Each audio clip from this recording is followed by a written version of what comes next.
Oh, I think. Let me. That's better. Hello, hello, hello. Hope everyone's hearing me okay. Well, there's nobody here at the moment. Um, yeah, I don't usually go live this early. And also, I do apologise for the webcam for some reason. It's a bit glitchy on my end. I don't know why. It shouldn't be. Um, See if I can rectify it. That better.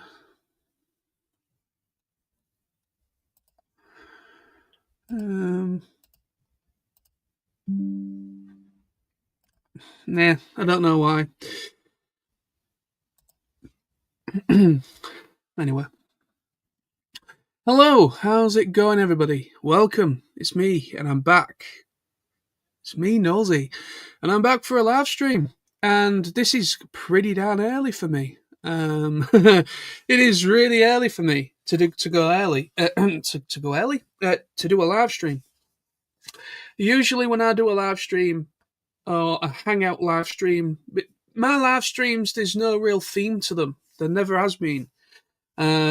I literally just go live, and if people want to join me and chat to me in the comments section, what have you, that is kind of what it is. It's just a hangout. I just treat my live streams as a hangout, and so yeah, I have nothing better to do today. I am bored.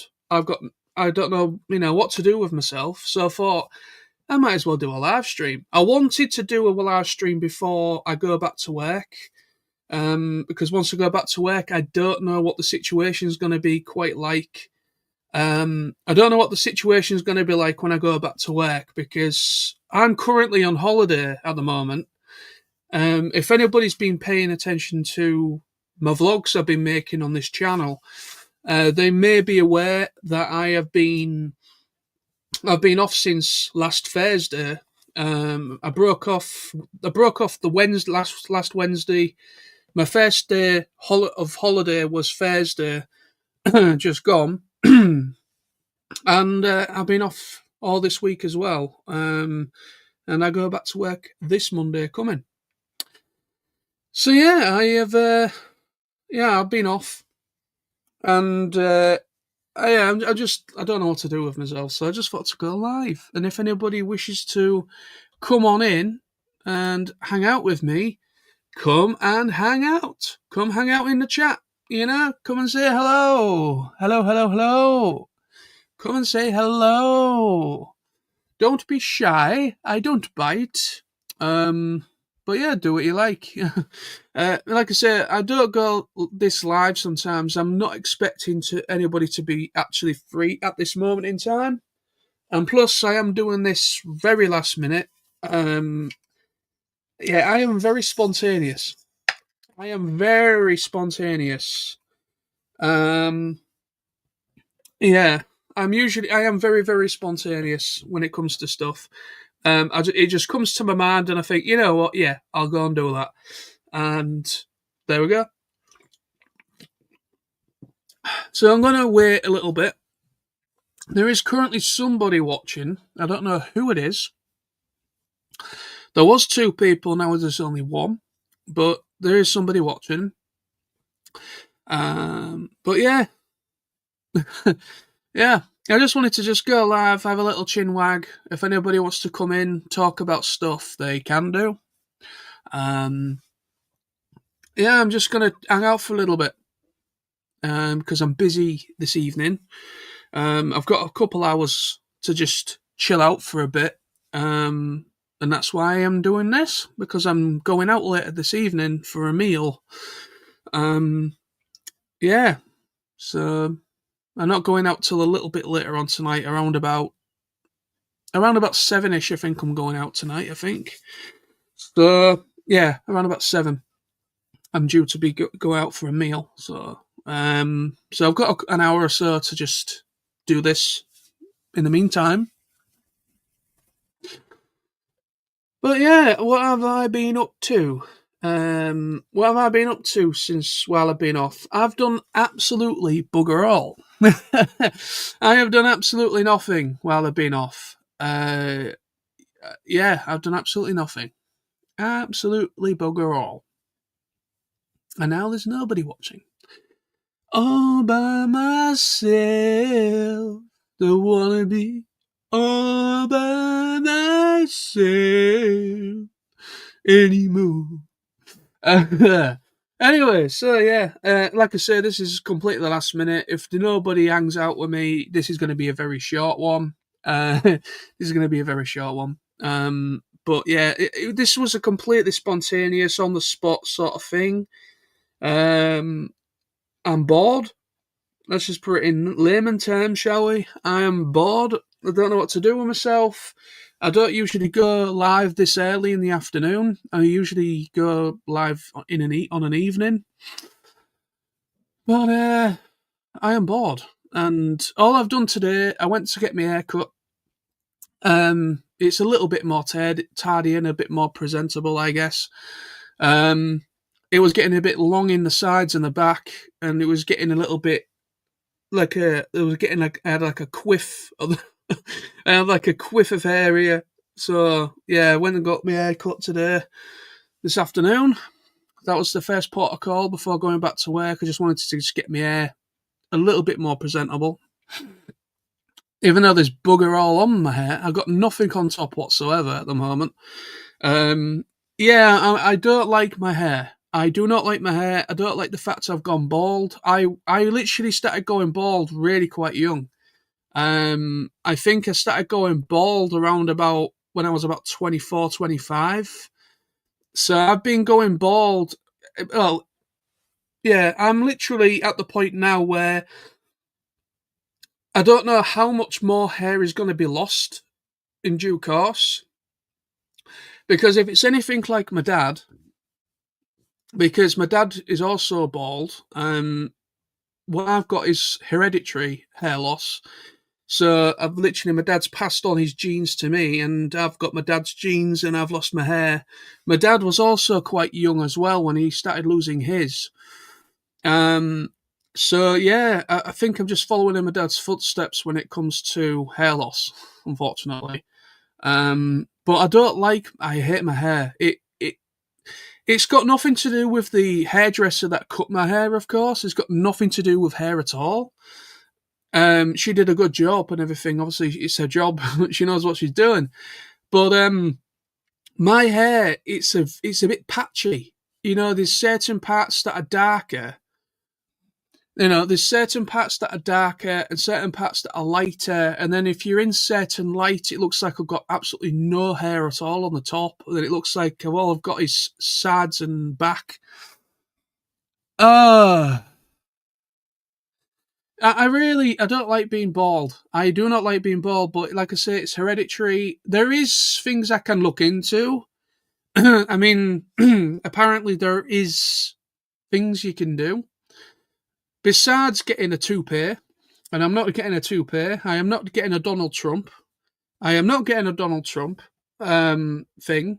I'm not going to do that. But yeah, there is things you can look into, but I think I'm a bit too far gone with the hair loss in order to get any sort of surgery. I know you can get what hair implants, I think it is. You basically like hair surgery. You basically go to somewhere that does it, and they implant new hair follicles into your scalp or something, and then it's supposed to grow in the areas that is affected. But I don't know whether it's a viable option to look into. It's expensive. It's like, I think the last time I looked into it, it was like over £2,000. I think it's like a good £2,000 to get it done, the procedure, because obviously it's private. You've got to do it privately. It's not on the NHS or anything like that. So there is options, but I don't know how trustworthy these options are, to be honest. So, we've got people. Scream 1984. Hey mate, how you doing? Adam says, oh, LOL. Yeah, I know a thing or two about hair loss. Yeah. Yeah, we are becoming twinsies. We are becoming twins, you and I, Adam. Unfortunately, I haven't got the same wit and charisma as you, Adam. But at least we match in the hair department. uh, Scream. I ain't got any hair, mate, so I just shave it off and not worry about it myself. Yeah, I mean, to be honest with you, I don't want to go completely cue ball, if that makes sense. I don't want to go to completely gone. I don't think having no hair at all on top would suit me. I don't know what it is, but I have a bit of a complex about myself. You know, I do have a little bit of insecurities about my appearance and how I look and such. And part of it is my hair. I am very insecure about my hair. I know people joke about it, and I'm happy to joke and pull fun at myself. You know, people have a laugh at me and say, "Oh yeah, look at that, you got nothing on top." You know, I just laugh it off, and that's fine. It's just people having a laugh, you know. But I am quite insecure about it. But I can't see myself going completely cue ball. So what I like to do is I like to go as short as possible, where there is still hair there, but it's more like shaved. You know, like what I call it stubble. When you see like the Jason Statham look, for instance, like the Jason Statham look, where it's like more like stubble around here in the back and a little bit on the top. I like that look. I actually, when I went to the hairdressers today, usually my dad, it's either been in the past, it's either been my mum or my dad that's cut my hair because to save money, it's one of them things. We've always cut. My mum used to cut my dad's hair, and now since my mum passed away, my dad kind of like started cutting my hair. But I don't think my dad was doing it quite right, and it didn't look even enough for me. So I decided to go today to a hairdresser's, literally just about a 5 minute walk from me. And I went there, and usually my dad said that he uses a number 6 all over, to shave the hair. And when the woman did number 6 all over, it looked like there was still a lot of hair there. And she did go a degree lower, and she took a bit more off. So this is what the end result is of what she did. But I like it where I like a nice. I call it. I don't know what you call it. I don't know what the term of the hairstyle is called, but I call it stubble on your head. You know what I mean. You know when somebody's got like the stubble coming of a beard, and it's just kind of like, but it's like over your scalp on the sides and the back. Yeah, but so my dad said that my dad said he uses a number 6, but I don't think he does. But yeah, I'm okay with the hairstyle for now. I might. I don't know what trimmer to use in the future. I don't know whether to go for maybe like a number 3 or number 4 or something like that. So it's like really quite short. So you can still see I've got hair. Like you can still see like an outline of like a hairline and stuff. But it's just very, very short. And that's how I like it. I'm showing it off. I'm showing the fact that I am bald, but at the same time I do have a little bit of hair. I don't like the idea of going completely no hair, but I like going very, very short shaved, if that makes sense to anybody. Adam says, I shaved my head. My hair is too thin. Never regretted it. Yeah, I mean, like I say, some people, it suits some people, but I just don't see me without any hair at all. I just don't. I don't know. Because I think with me as well, it's like my face shape as well. Because like I inherited my mum's face shape, where my mum is more, like my mum was much more like circular in the face. My dad is a little bit more longer and a bit more jawbone, if that makes sense. But I inherited my mum, like my mum's like head shape in a way, and I just don't think me cue ball with this face shape, and I just don't think it works. I just don't think it'll suit me without no hair at all. So I just prefer to go very, very short, so that you still say I do have hair, but it's just a bit more presentable than just being wavy and bit of fluff of hair up here and this, that, and the other, like it was recently until I got it cut. Hair implants are not worth it in the long run. Okay, so I won't go down that road then.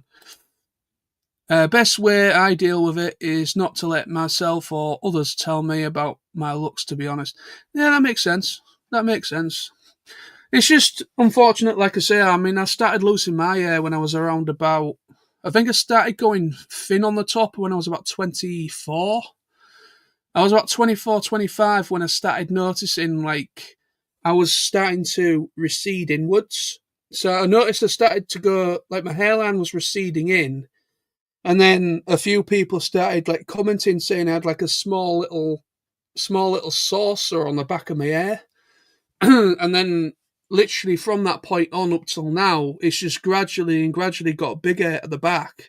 So most of the hair, most of it is the back. It's like my scalp. So basically, the scalp at the back of my hair, that is the only bit that's bald. The rest of it, the sides and the front here, I've still got quite a bit of hair coverage. It's just mostly at the back where it is. So that's why I prefer to go shaved, because I have still got a bit of hair. It's just mostly at the back. Oh, it's Mr. Jace, is it? In a different name? My God, you've got more aliases than I've got women's numbers in my little black book, and I don't have a little black book. I'm not that interested, and I'm not that lucky. Anyway, anyway, so somebody once told me the world was gonna roll me. I ain't the sharpest tool in the shed. She was looking kinda dumb with a finger and a thumb in the shape of an L on her forehead. Well, I screwed that up. Anyway, that's for you, man. And number 6 is pretty long. Right, I don't know. I got myself a Remington self-cutting haircut thing. Works fine, and it has saved me hundreds. You know what? I have actually been thinking about them do-it-yourself hair shavers. You know, because it's like a circular one, isn't it? It looks a little bit like what you use on your beard, but you just kind of run it round your head like that, and it cuts it real short and fine. Or completely no hair at all. I have been considering on doing that, and to be honest, if I could cut my hair on my own without going to a hairdresser's, I mean, it only cost me a tenner today. It only cost me £10 to get my hair cut today. Which, if you went to like a salon, if you went to like a proper Turkish barber or something like that, you're looking at a lot more than that just for a simple haircut.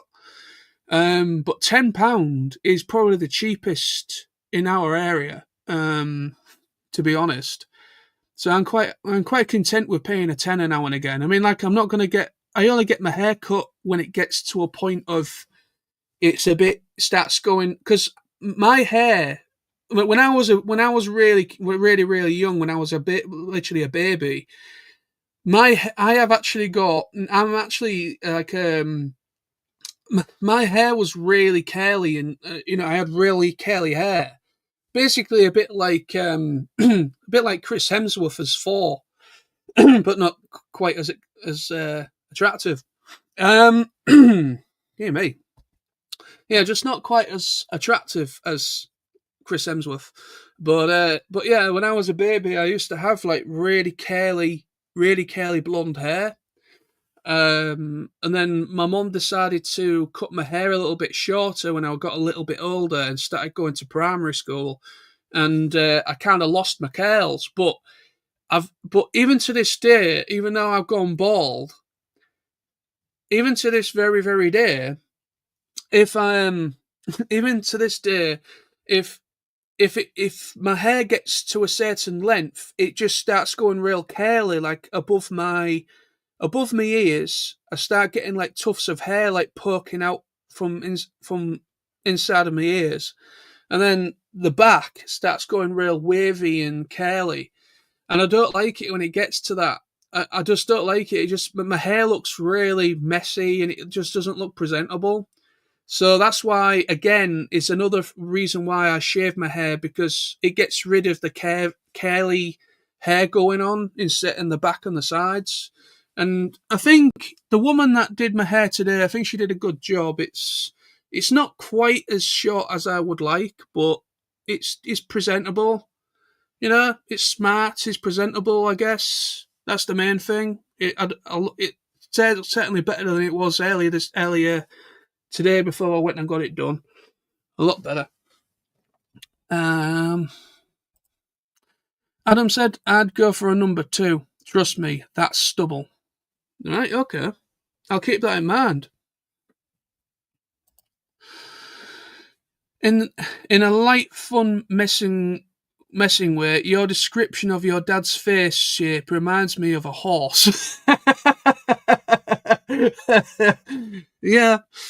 No, it's just like everybody has got like different face shapes, don't they? Some people have a more circular face, and then some people have a little bit more what I call, they've got more of a chiseled jaw, and their head looks a little bit more like oblong. That makes sense?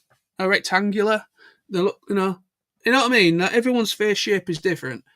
So, like I said, I inherited my mum's face shape, which was more circular. As I've gotten older, my jawline has sort of like gone down a bit more compared to my mum. I think my jawline is starting to go a little bit more like my dad as I've gotten older, but when I was younger, it was like pretty much a perfect circle.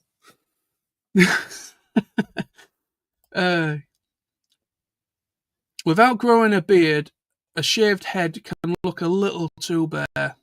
Okay. To be honest with you, I have tried to do a beard. I've tried to grow one out, and I have left it, and I've grown it for quite a bit. But mine, again, it grows patchy. Whenever I've attempted to grow a beard or grow any sort of facial hair, whatever, this bit here, like the top of my lip, below my lip, this bit here of my mouth, this bit here grows really fast. The rest of it, from like my sideburns and along, my sideburns and along here, that yeah, that seems to take a lot longer to grow.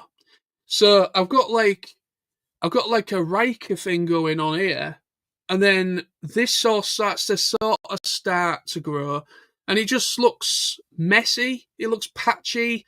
There's certain areas that the hair doesn't grow properly.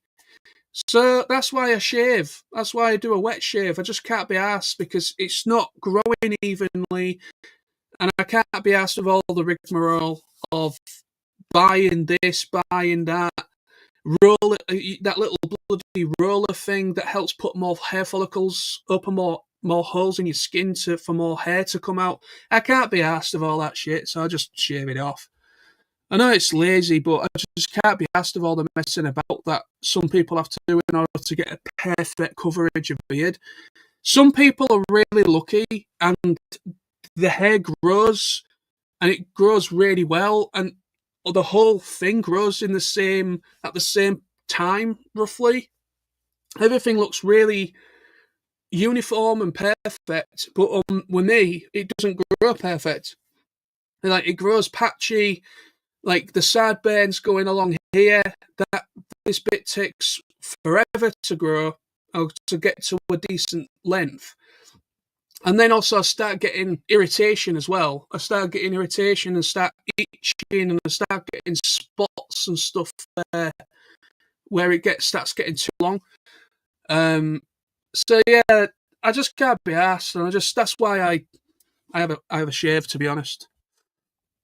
But I know you don't have the patience to get through the itchy phase. No, I don't. Like I just said, I don't like looking like a bloody dog with fleas all the time. It's annoying. I can't stand myself with a beard too itchy. I feel rank. Yeah, exactly the same as me. You have a little red book then? No, I wish I did. A little black book. A little black book. I wish I did.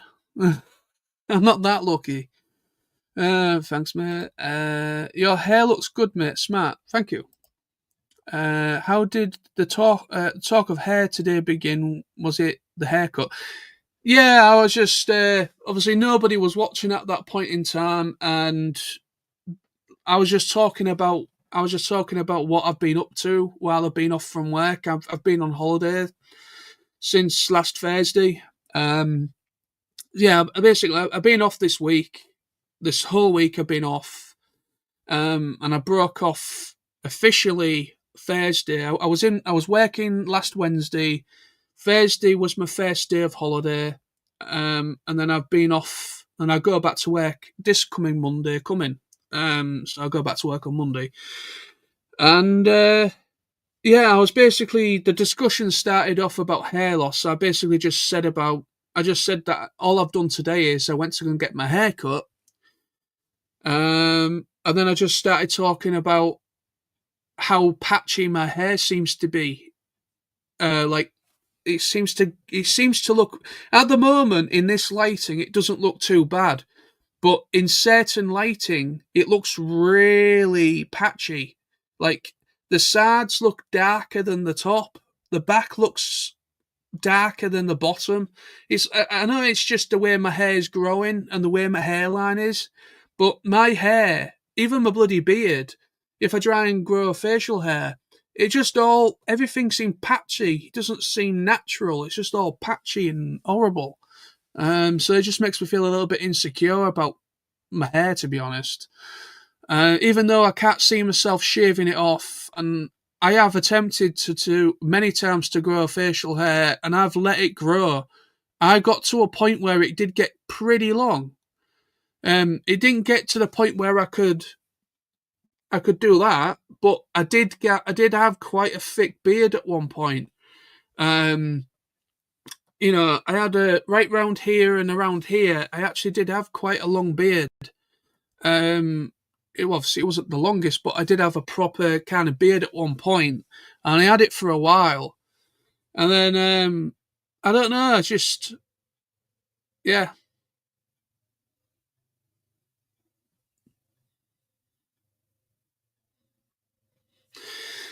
But yeah, I just can't be bothered.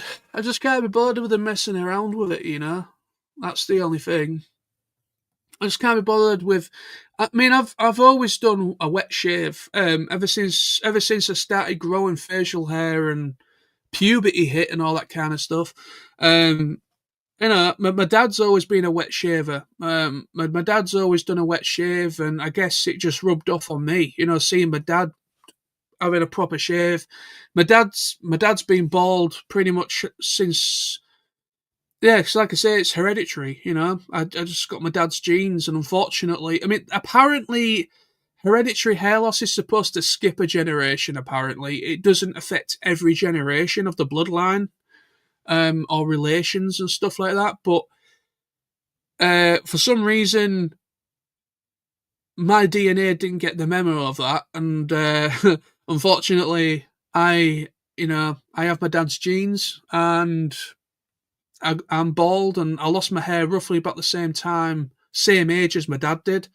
My dad was in his early to mid 20s when he started losing his hair, and I was about the same age when I started losing mine. So it's kind of like it's a bit weird, but we both started losing our hair about the same time of age in our lives, and it's just steadily gotten bigger and more noticeable as I've gotten older. Basically, same with my dad. But my dad has a lot. My dad has a lot less hair than me. My dad, it literally grows. It's just the side and back, and it's just the sides and back. That's all the hair my dad has. I have a little bit of hair at the top here, like the fringe bit, and then it just sort of stops about here, and it's just nothing on the back. So I don't know whether to just kind of like shave the whole fringe bit off and just leave and just go really short sides and back. I don't know. I'm just playing with ideas and options, really. Adam, it's funny. So many guys I see nowadays are using wigs, even though it always looks obvious. Yeah, I can't see me wearing a wig or a toupee as Mr. Trump, the tangerine buffoon, wears, which is very obvious. He wears a fucking toupee. Come on now.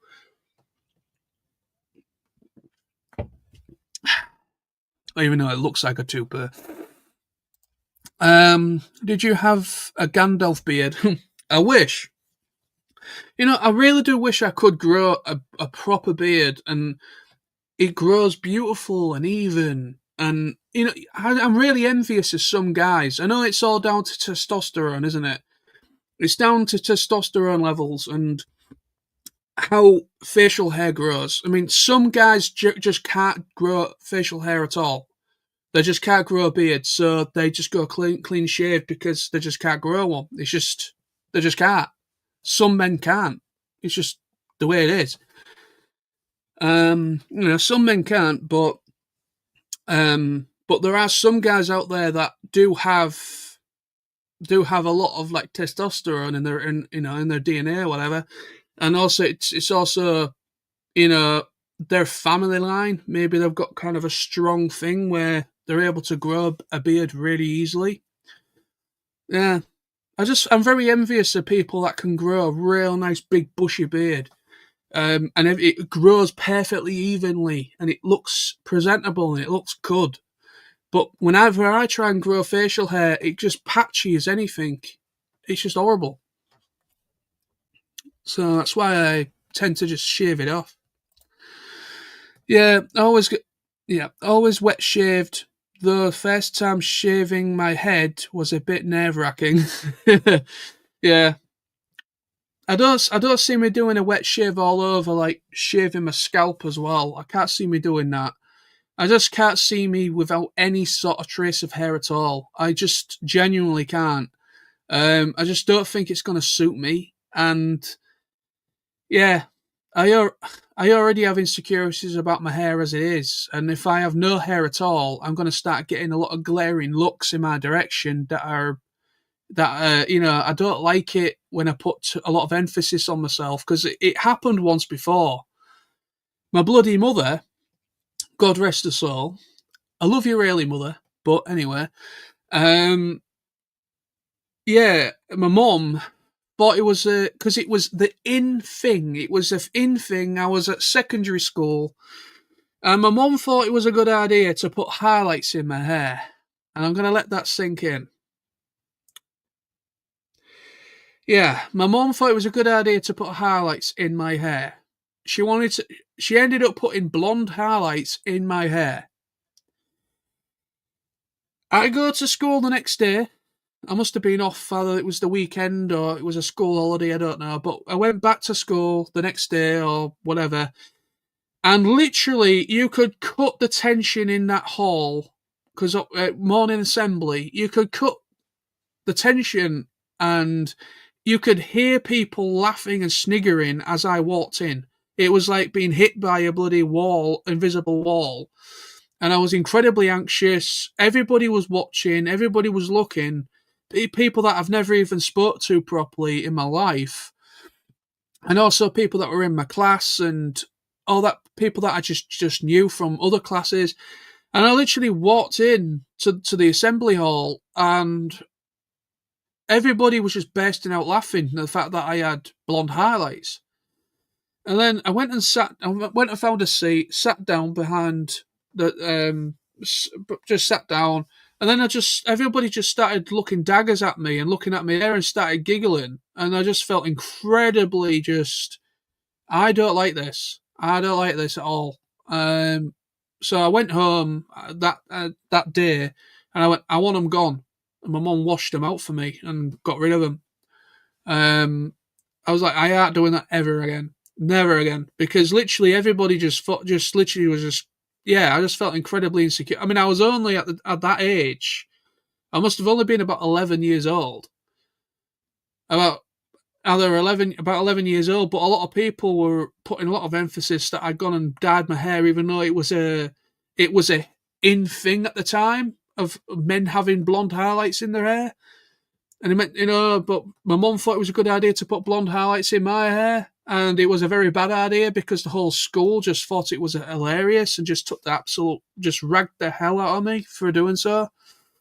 So yeah, never again. Yeah, never again. I'd rather go completely no hair at all and then put highlights in my hair again because I don't like putting too much focus on myself in that way. It makes me feel really awkward and uncomfortable. It really does. I know some people watching this will be absolutely bawling, pissing themselves laughing. And go ahead, but it's ancient history now. It's just one of them things, but it is something that has always stayed with me, that pretty much the whole school in assembly were all at once and in unison were just taking the absolute piss out of me for just having blonde highlights in my hair. And I was just like, it's not good. It's not good. Don't do it, people. Just don't do it. Adam says, your dad has the power donut. Yeah, the power donut. Hey. Hey. But yes. But yeah, so let's move on from hair loss. I don't want to just talk about hair loss only in this live stream. But yeah, so hope everybody's well. Hope everybody's good. How's everything with you, Jace? I hope you and Wendy are good. How's everything with you, Adam? I know I saw your picture.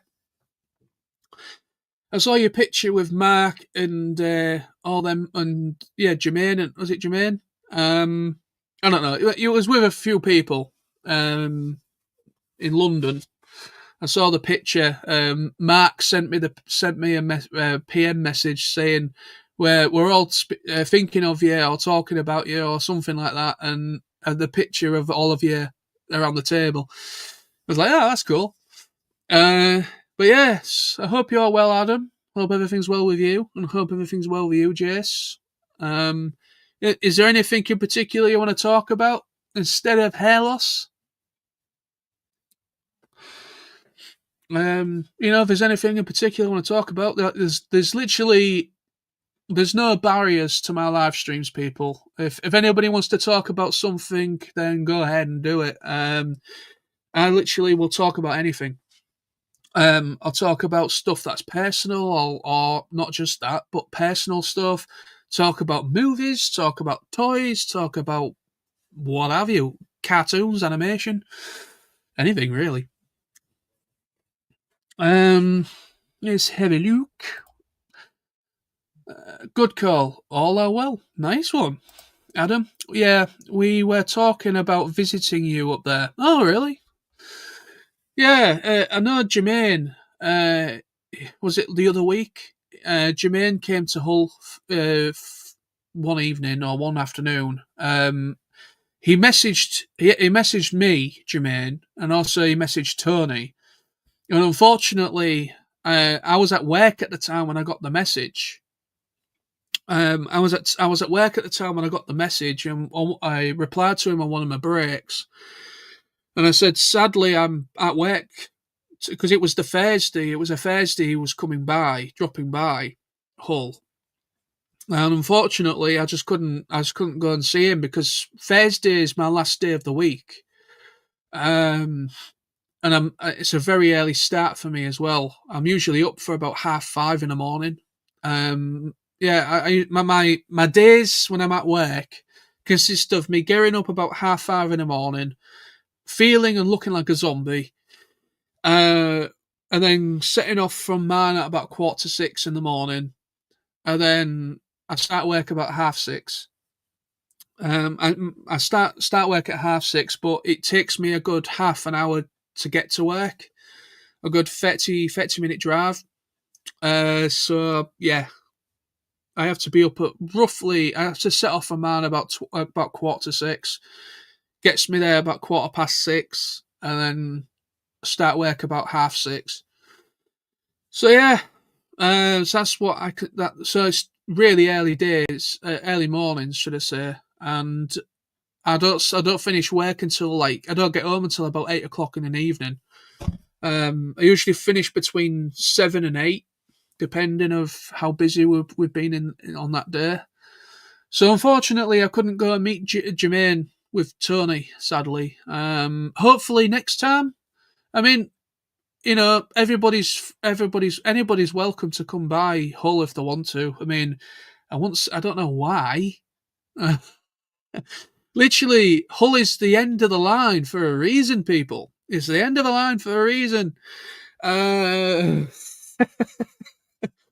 No, but anyway, yeah. I mean, joking aside, of course. I mean, it'd be great to see some people up my way, or down my way, whatever you want to call it. I don't know. Geography has never been my high point. Up or down, I don't know. Or left and right, I don't know. Yeah, Screamer says, I was thinking too much. Talk about hair loss would be making us who do feel like all gits. Yeah, I'd feel very fucking old now. Jesus Christ, I feel really old. Yeah, the thing is as well is like seeing just how. I mean, I know in my mind, you're only as old as you feel. As the saying goes, you're only as old as you feel, and I still feel relatively young, in my mind. I still like stuff that is more.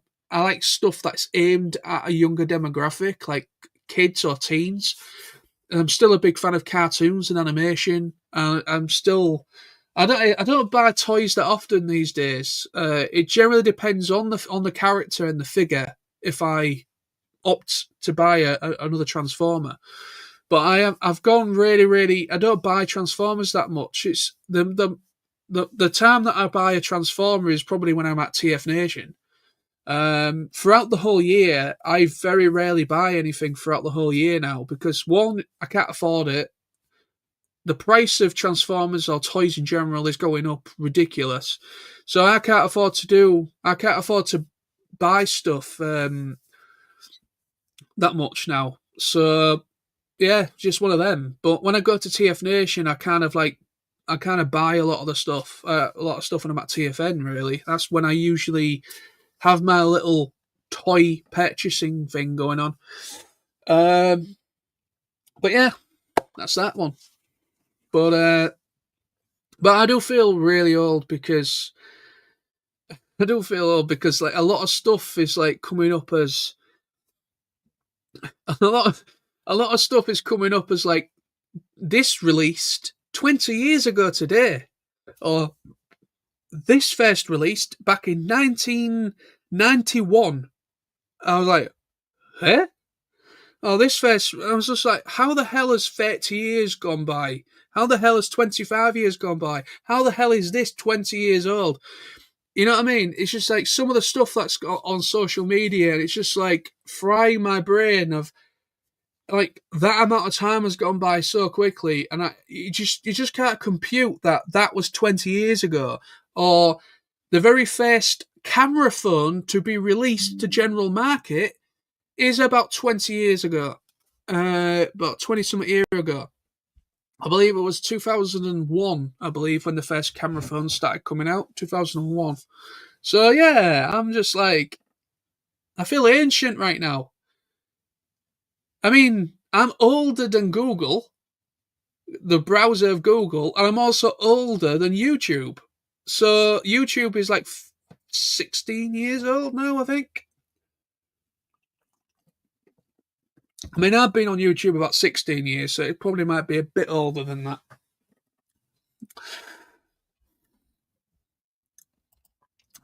Anything, pal? Good? Any good films recently?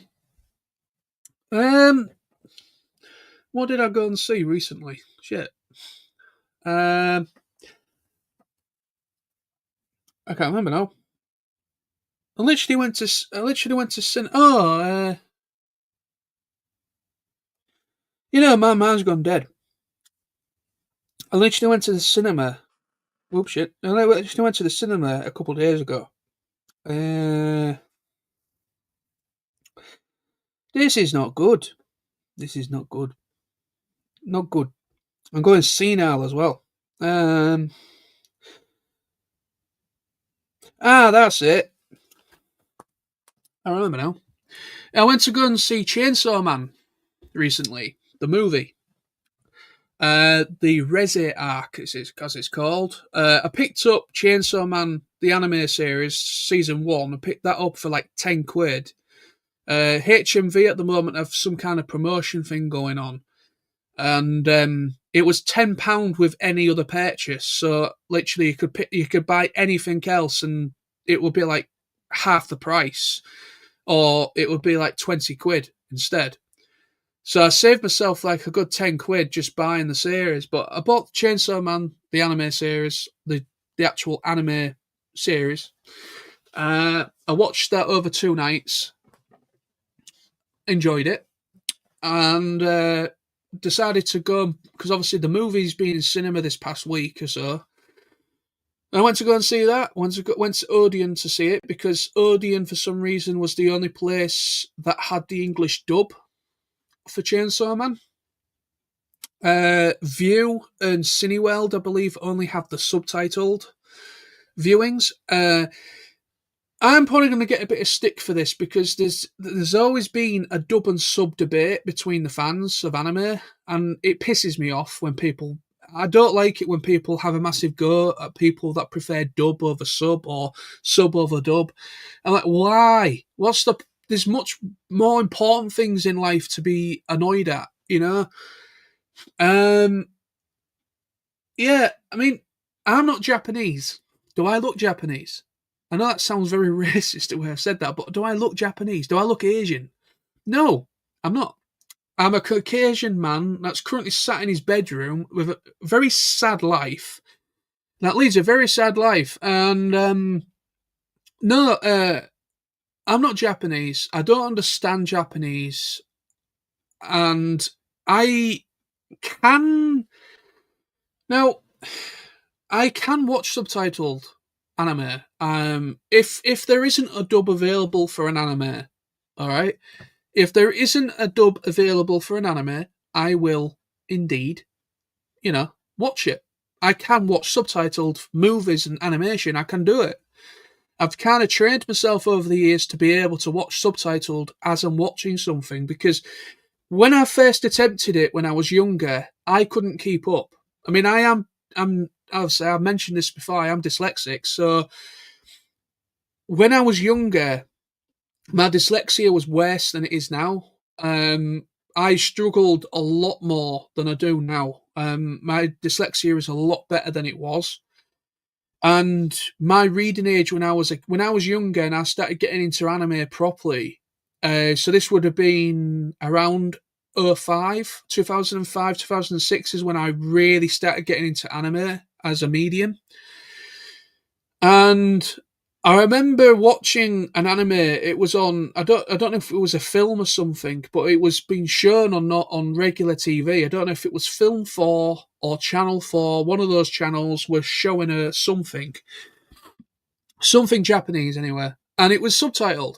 And I put it on, and I was trying to watch it, but my eyes were on the writing, and I was missing what was going on in the scene. I just couldn't fathom what was going on. I just couldn't. When I started watching subtitled, I couldn't read and also watch what was going on. But I stuck with it. I kept doing it. I kept watching the odd thing, and now I can speed read now. It's actually what voice actors do as a technique. When they read the script, and for the dialogue to come out their mouth more organic, not robotic. What I mean by that is that if they skip, it's called skim reading, I believe. So if you literally skim it as fast as possible, it comes out. When they're doing the vocal thing, it comes out more naturally. But if you kind of put too much focus on certain words and you keep kind of going back on yourself or something like that, which is what people with dyslexia do, they're kind of like they take too long analysing the sentence, and when you try to talk openly about it, it comes over broken and not natural. So it's actually a reading technique that people that are voice actors or people that you know people that read and stuff like that, properly, it's actually a technique. And I've kind of got to the point now where I can what you call skim read, and I can skim read the subtitle and then still see what's going on in the scene. So I can do subtitle anime. I have got much more proficient at it watching it. But if there is a dub available, I will watch it because I've just been brought up on dubbed anime. What more can I say? I've been brought up on dubbed anime. I'm a product of the 90s and early 2000s. And anime, well, I'm a product of the 90s, really, because I was born in 89 and I grew up through the 90s, which is probably one of the best decades and the last decade for being a kid, sadly. Because the 90s, I think, is the last era. I was part of the last era where kids were kids before, it was before all the technology as we know it started to come out. It was before social media started to make waves. Oh man, I miss the 90s. Anyway, yeah. But yes, I went. Yeah, like I said, I prefer dubbed anime because I don't understand the dialogue in Japanese, of course, because I'm not Japanese. So yeah, I prefer dubbed because, like I say, I'm a product of the 90s. I remember everything I watched that was Japanese animation was dubbed into English. That same as like Digimon, Pokemon, Sailor Moon, Card Captors, Sonic X, loads of stuff that came out back in the 90s and early 2000s that was airing on TV back then, and it was all in English. Whether the dub was good is another matter. Is a different thing entirely, because there was some terrible dubs because of censorship. There was that whole controversy around censorship with a lot of Japanese animation back in the 90s and early 2000s, like Sailor Moon, for instance, and Card Captors, and a few shows and Pokemon as well was another show that got censored. They actually removed a lot of episodes from the English dub version, and Yu-Gi-Oh as well. Yu-Gi-Oh got heavily censored. Because of the darker themes in the original Japanese one, they thought kids were stupid. Let's just put it that way. The powers that be, thought kids were stupid. They didn't want to make children terrified or scare kids. I'm like, come on now. I'm the audience that's watching this. I am not going to be scared over what's going on. I'm actually going to be quite intrigued. Yeah. But yeah, for some reason back in the 90s and 2000, they heavily censored a lot of the English dub stuff, and it just did not make any goddamn sense. The story just went off on a completely different tangent because they took out a lot of crucial episodes in order to keep it family friendly. So yeah, Um, yeah, but anyway, but like I say, I grew up with dubbed anime, and I prefer dubbed.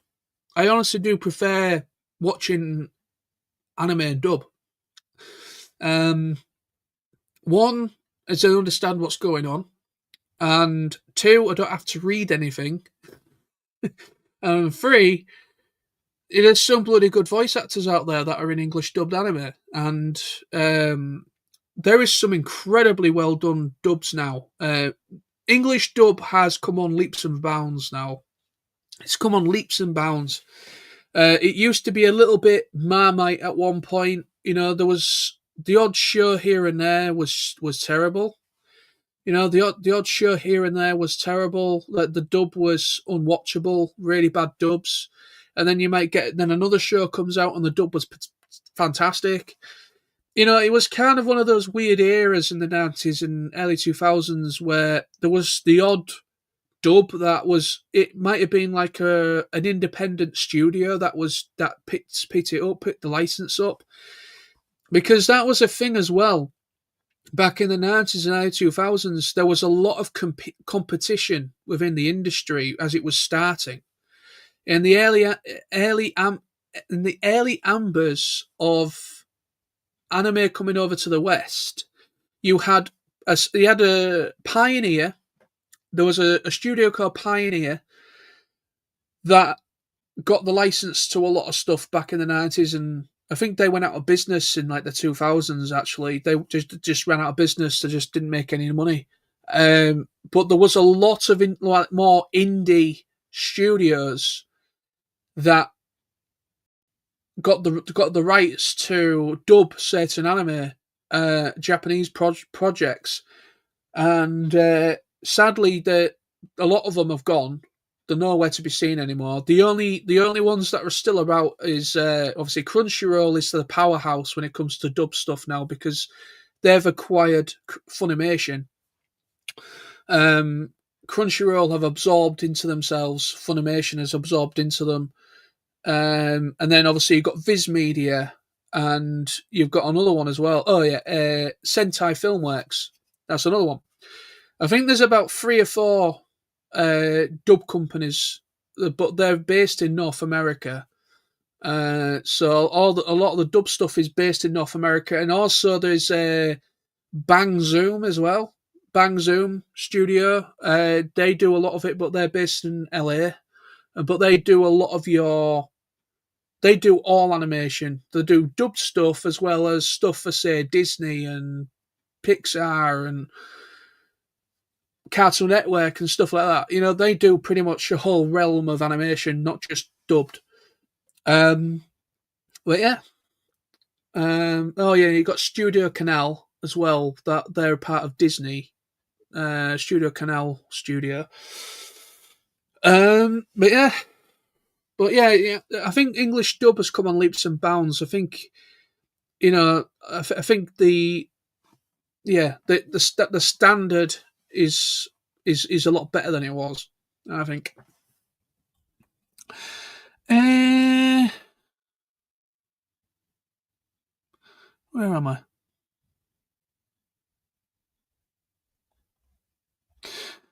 I'm way past where I was once. I'm so sorry. I got on a tangent, and now I can't see where I was last at. That was it. Adam. Adam says, "Okay, what are you going to do to advertise your YouTube in a new way?" I don't know. I don't really know what more I can do without going short form content, and I don't really want to do that. Not completely, anyway. I don't like short form. I don't want to be part of the brain rot culture, because that's where a lot of short form content is what you call brain rot, which is like a new thing where people make all this bullshit stuff which is short form, and it rots the brains of the young people that watch it, and that's why it's called brain rot. And I don't really want to be part of that, even though I do TikTok. I am on. Obviously, I've been on TikTok for ages, but I only recently decided to change my TikTok account to a full fledged kind of like a companion to my YouTube channel, and I don't really do that much on there. I only post like certain things on there, and I might do the odd video upload on there. I'm thinking of probably leaning a little bit into TikTok a bit more. Uh, Even though I don't like TikTok, I'm not a big fan of it. Uh, I don't know. There's something about TikTok that just puts me in the wrong way a little bit. But no, I mean, I utilize TikTok in order to kind of get my name out there. The problem with TikTok is it's more difficult to put links to your channel or links to this and links to that. Because I don't have that many followers. Again, because I don't have enough followers, I don't have the full tools to be able to promote stuff properly. So I can't really promote my YouTube channel through TikTok as efficiently because I can't. There's nowhere for me to put a link except for in the description box. And then the problem is with the TikTok description boxes, you are limited to how many words per minute or how many words or something in the, you're limited to space. So when you put depending on how big the link is and stuff like that, you just can't do it as efficiently. So the problem is, even though I have got TikTok, TikTok is like serving as a companion to my YouTube channels. I can't really advertise and I can't really post a link to it properly. However, I have a Blue Sky account. I have a Blue Sky account that nobody seems to be seeing. Again, it's another algorithm that I don't like. They say Blue Sky is supposed to be the more better version of. It's a little bit like X or Twitter, but it's not as bad. It's not as polarizing. I have got a Blue Sky account, and I use that to post videos up on stuff to advertise my channel. But unfortunately, I just get bots on there like you do on Twitter. I just get bots that are liking and sharing my video. I don't actually get proper human beings actually, utilize the links or anything. So it's pretty much useless using Blue Sky, sadly. I also have a Threads account as well, which is through Instagram. That's pretty much useless as well. Not just me, anybody that's on Threads hardly get any exposure. TF Nation, right? TF Nation are on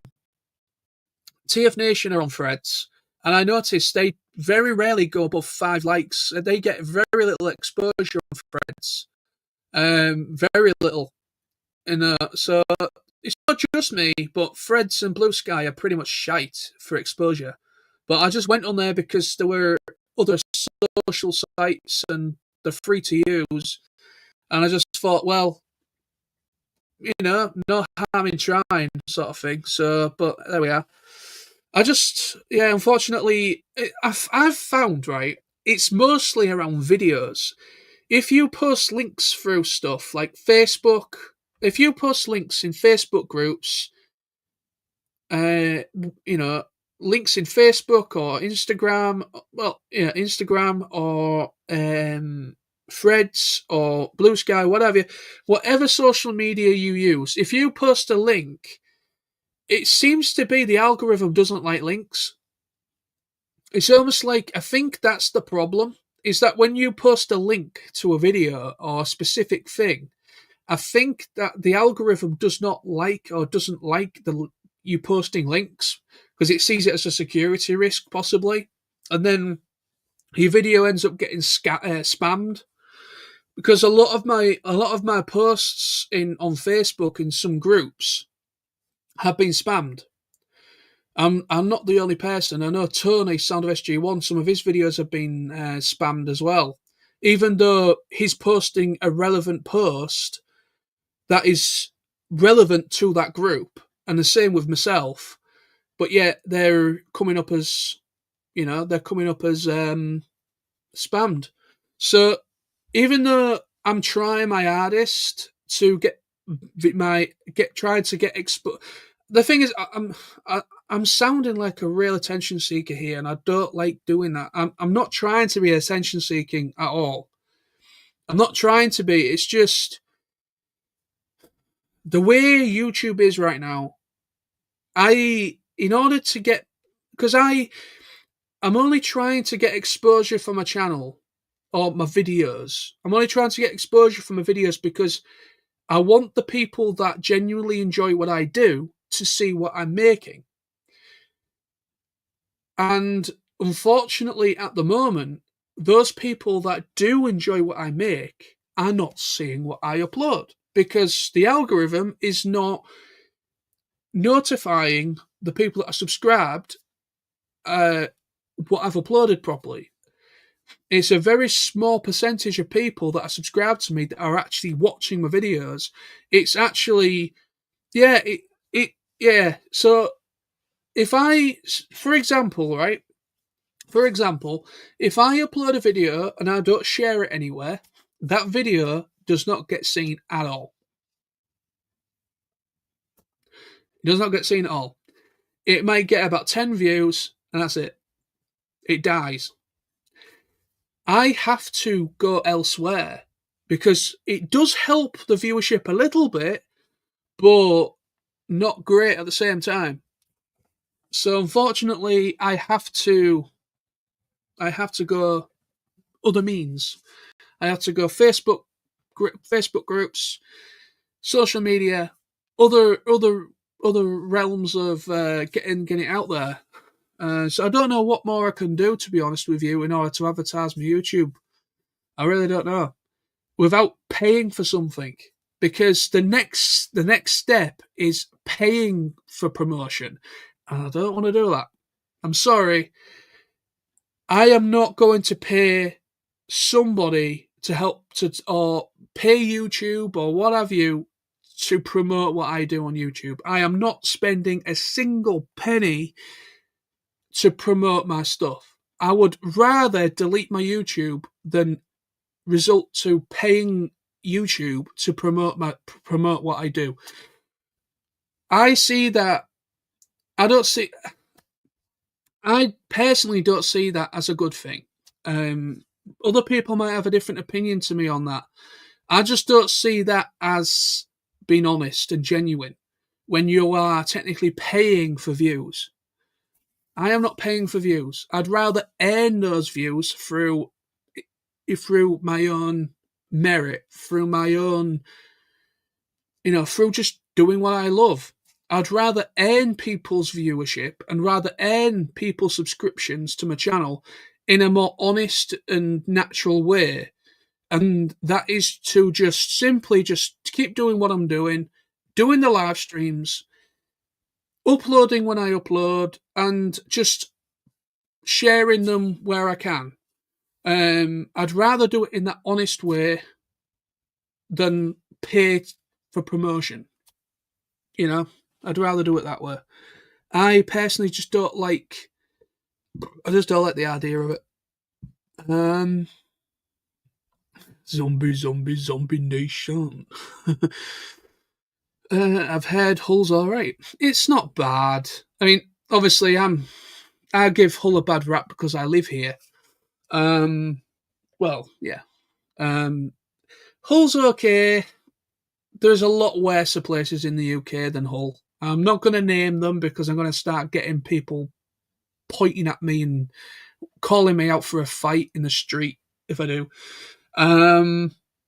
But for me personally, there's a lot worser places in the UK than Hull. I'm being generally honest. There is some absolute shitholes in the UK. But Hull's okay, but we don't really have much to offer. That's the main thing about Hull is we don't have much to offer. We don't have much interesting places to check out. Like, say, like, if you wanted to host a meetup, for instance, if you wanted to host a meetup in Hull, or yeah, basically, if you wanted to invite people that are to Hull, and you were like hosting a meetup, there is very little options to go to, and you only it would only you'll probably only be in Hull for a couple hours, and then you might as well go back home again because we've covered it all in a couple hours. Um, there's nothing really of value or interest. The only things I would say that are good are the museums in Hull. We've got the Deep, which is the aquarium, which is really quite famous. Actually, there's people all over the world that come to Hull just to go to the Deep because it's probably one of the best aquariums out there, or in Europe anyway. Um, a lot of people go to the Deep. That's really popular. Uh, and then you've got the Street Life Museum, which is kind of like going down memory lane, and it's a museum with like loads of like old shops, like old shops from like back in the 50s and 60s, like old technology in the windows, and you've got old cars, and you've got old buses and trams and things like that, and that's really good, and it's free entry that as well. It's free to go to that one, Street Life. Then you've got the William Wilberforce Museum. William Wilberforce, for those that don't know, he is pretty much the UK's equivalent to Abraham Lincoln in America. He abolished slavery in the UK, or at least tried to abolish slavery in the UK. And William Wilberforce, he resided in Hull, and his old house where he used to live was, I think the council took it over and they made it into a museum. So there's that one as well, the William Wilberforce Museum. And there is another museum as well, but unfortunately at the moment it's currently being restored. And that's the Maritime Museum. Now, Adam, if you're still watching, I know when Adam came to Hull one time, he actually went round the Maritime Museum, and we went round there for a little bit. And yeah, the Maritime Museum's been closed for a few years. There's undergoing a massive reconstruction inside. They've literally gutted the place, and a lot of the exhibits have been moved. Apparently, they're going to be like introducing a lot of new exhibits in the museum. So it's meant to reopen, I think, next year. I believe it's meant to reopen in 2026 at some point, I believe. But I am really looking forward to checking it out when it's reopened because it's a good museum, but they've really put a lot of money into remodeling it on the inside. So I'm really quite intrigued of what it's like when it opens again. When it comes to geeky stuff for collectors, we do have a Forbidden Planet now, even though it's a shit one. It's not really a Forbidden Planet. I believe it's the copycat one. Because there's two Forbidden Planets. There's the actual Forbidden Planet franchise thing, the one that's in London, and so on. That's the legitimate Forbidden Planet. And then there's like an offshoot Forbidden Planet that is terrible. And unfortunately, we've got an offshoot for Forbidden Planet that has a very, very bad, it has a very bad stock of anything, really. It just mostly sells manga, model kits, comic books, a load of pop vinyls. I freaking hate pop vinyls, even though I do have some, but I don't like them. That piss me off. Because literally, when you go to a collector's shop and all they are is bloody pop vinyls and nothing else. Yeah, there's loads of pop vinyls. There's a very, very, very little amount of Transformers in there. There's some Star Wars stuff. It's a terrible shop. You know, I was actually really quite happy that we finally got a Forbidden Planet in Hull, but I am regretting even mentioning it now because it's terrible. We do have we have a 40k. We have a 40k shop. Uh, Warhammer. We have a Warhammer shop in Hull. With models, and they do like demonstrations, and they have events going on there and stuff. Yeah, so we've also got a games workshop place as well in Hull that hosts like Pokemon and Yu-Gi-Oh tournaments and stuff, things like that, and D&D, things like that. We have a place like that in Hull. Actually, we've got two places like that in Hull. Actually, yeah. Adam, there is a good chance I will be moving back to Manchester soon, which will make it easy to visit. Yeah, it would. Manchester's not very far from me, to be quite honest. I think it's minimum of about 2 hours, give or take, depending of an hour and a half, 2 hours, depending. Yeah, yeah, that'd be pretty cool. I mean, yeah. Nosy, sorry, Smith. No, it's taken me so long to get to yours. I've gone into some right tangents. But it has actually been a good chat, actually. I've actually enjoyed it today. Scream. Sometimes I feel like Captain America melted out the ice into the present day. Yeah, yeah, I see what you say. Sub v dub wars is bullshit. I hate it. Absolutely, I agree. It is the most pointless thing. It is the most pointless freaking thing to be pissed off about. It don't make any damn sense because it's actually a three-way thing. It's a three-way divide. You get proper die-hard anime fans. I mean, I love anime. I absolutely love anime. But I do not agree with some of the standpoints, and I say it with exclamation points, some of the standpoints some of these fans go by. And you have an allegiance. It's almost like you have an allegiance. You either sub or dub, not the other one. You either sub or dub. And then you've got another one in the third option, purist. And the purist only watches raw anime.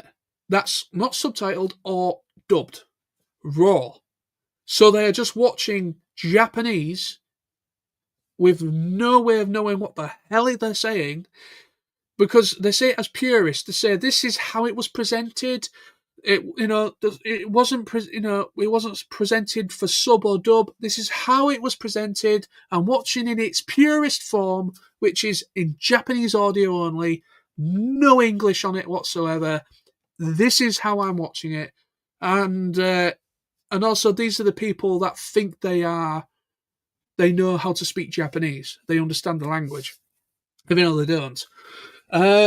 But yeah, you've got a three-way divide. You've got like people that prefer raw anime, not subbed or dubbed, which makes no sense to me. Unless it makes sense if you're somebody that is generally trying to learn the language, because anime is a great way to learn Japanese. Actually, apparently, it's actually a good medium to learn Japanese as a language. If you're using it to learn Japanese as a language, if you're somebody who wants to learn how to speak and learn Japanese and learn katakana and all the writing and the numbers and all that kind of stuff, if you want to learn all that, anime is a good medium to use or to introduce yourself to learning it. That's great. But if your standpoint is you're a purist, you do not like sub or dub, anybody that watches anime subbed or dubbed, they are beneath you. They are not worth your time.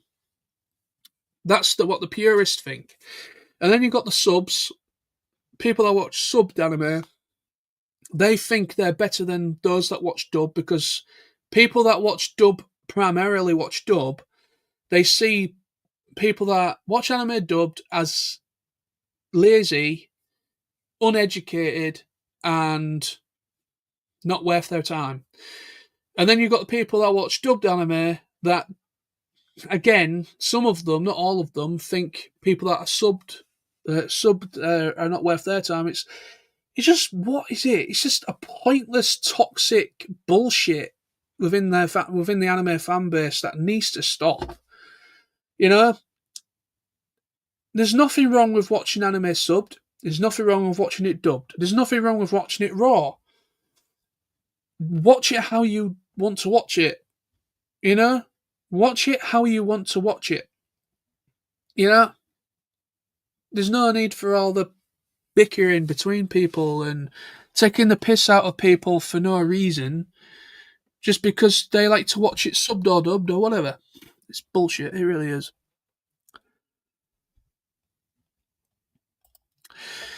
Scream. Yu-Gi-Oh! Dub is peak for me. Yeah, I mean, to be honest, I do like the dub for Yu-Gi-Oh! Even though it is heavily censored in the West. The English dub, the English dub Yu-Gi-Oh! Show from, like, was it early 2000s? Apparently the Japanese one's incredibly dark, and I am to this day really thinking of checking it out, the actual Japanese Yu-Gi-Oh! Because apparently it's bloody dark. It gets really, really dark, and that's basically where the Western version and the Japanese one differ, because a lot of the darker tone, the more mature theme stuff was cut out of the dubbed version, the Western version. Dragon Ball Z has a few dubs. I like all so far I've heard. Yeah, they do. I believe, there's three. Well, there was three. All together, there was three dubs for Dragon Ball. There was the Ocean dub, which is the first studio that started dubbing. You got the Ocean dub, which is a Canadian. It's a Canadian dub, and that's the one. I believe Ocean is the one that had Scott McNeil. I think Scott McNeil as Piccolo. I can't remember. Then you got Ian James Corlett. He played Goku at one point. I think he was the first Goku. Yeah, he was.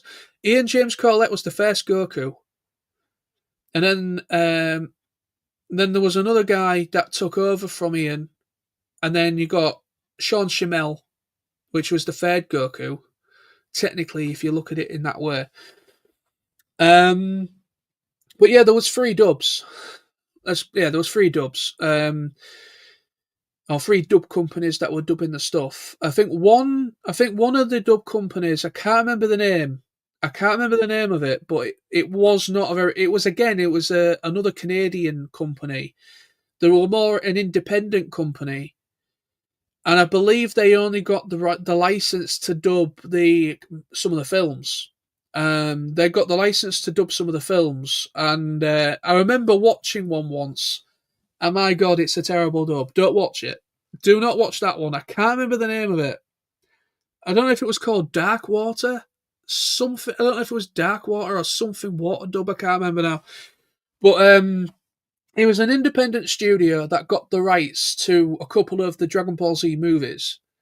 And basically, if you've ever watched Transformers Headmasters, the English dub, the original official English dub for Headmasters, Takara trilogy, Headmasters, it is like watching that, but it is just terrible.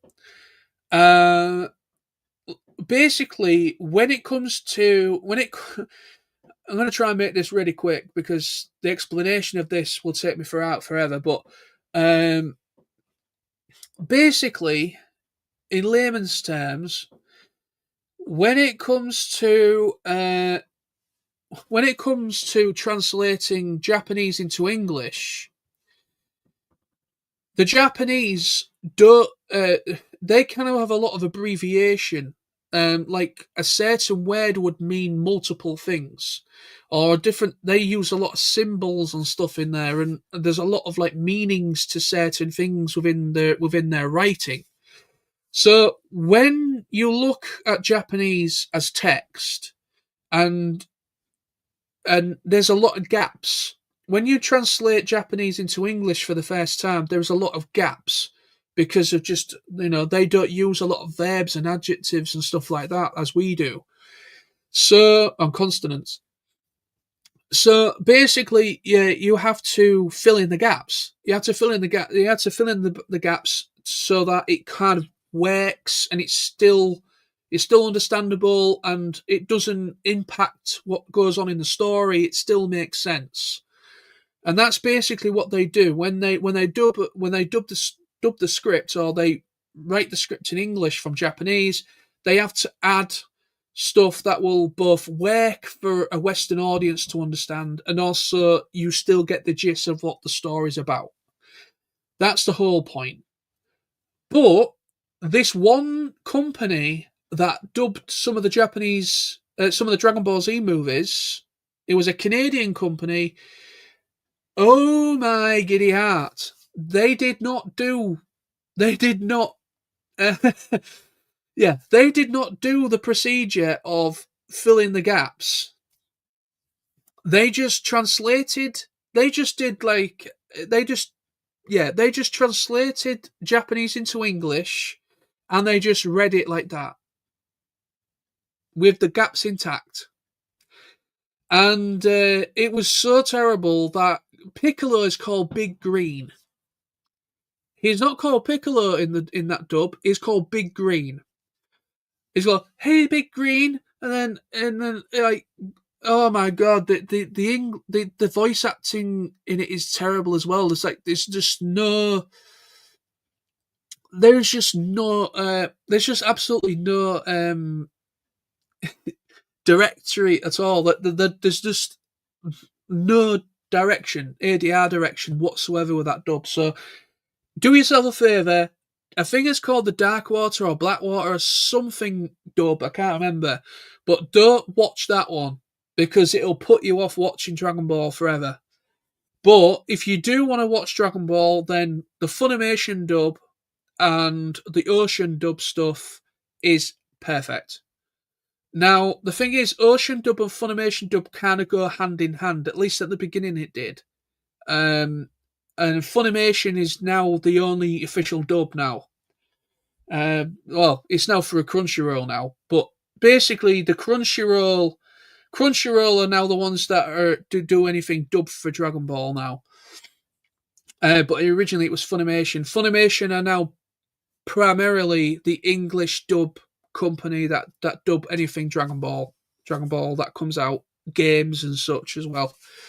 But obviously they're now through Crunchyroll. But yeah, so don't watch that dub I told you about. Anything Ocean dub or Funimation, they're your best. Andy Morris, hey mate, how you doing? Adam says, you need to ask folks to switch their notifications on YouTube. Everyone has so many subscriptions now that many new videos simply get lost. Yeah, I have actually recently done that. I put up a post on Facebook asking people to just double check their notifications, but again, hardly anybody saw it. And so again, I feel like I'm pissing out steam at this point. I just don't know what to do because nobody's seeing no matter what I post. It's just ridiculous. I hear Spiders is a world famous venue. Oh, Spiders, yes. Yeah, by Mr. Tony Frussell, that is constantly always there. Spiders is good. I have been to Spiders a few times. I haven't been for a long time though. I haven't been for like over 10 years the last time I went. I just don't do the club scene anymore. I don't like clubs, even though I do like Spiders. I like Spiders because obviously one, it plays the type of music I like. It plays different genres of rock music. It plays like your poppy rock stuff. Then it plays like your death thrash metal. And then it plays like 50s, like 60s, 70s stuff as well in a different area. It's like split into about 3 or 4 zones. It's all open plan inside, but each zone has its own like genre of rock or metal. But it's a pretty cool place. It's pretty cheap as well for drinks. It's probably the cheapest place in Hull for a nightclub. It's one of the cheapest. Um, I would recommend Spiders. If anybody comes to Hull and wants to definitely check out Spiders, then yeah. But the only thing is with Spiders is you need to have a membership. So I don't know how we're going to get around that.